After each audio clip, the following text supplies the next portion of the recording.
larawan na hindi ko malimutan. Aking natatandaan ng tinanong aking magulang, ano ba ang gusto ko pag lumaki ako? Ang sabi ko ay ganito, gusto ko maging tanggero para pabagsakin ang mga lasinggo. Nang lumaki ako, hawak ko ay bote't baso, nag-aalok ako sa tuwing may daraan sa kanto. Ihanda na ang lamesa, ilabas na ang pulutan, akin ang kwentuhan at inyo ang halakhakan. Ako ang gitarista at tayo'y magkakantahan, tayo'y mag-e-enjoy kahit abugin ng agahan.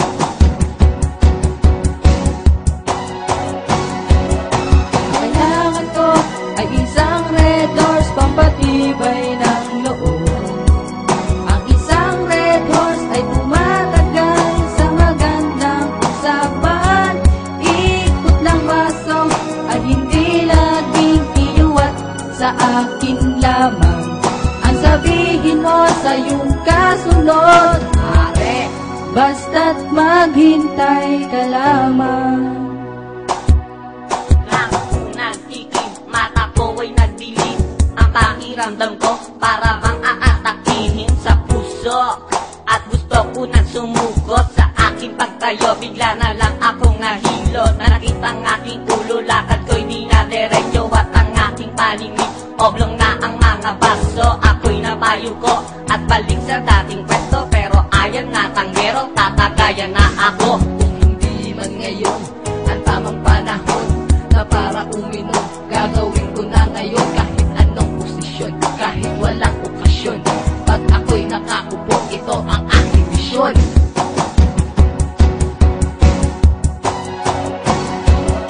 Kailangan ko ay isang Red Horse pampatibay ng loob. Ang isang Red Horse ay tumatagal sa magandang usapan. Ikot ng baso ay hindi laging iyuwat sa akin lamang. Ang sabihin mo sa iyong kasunod, Are, basta't maghintay ka lamang.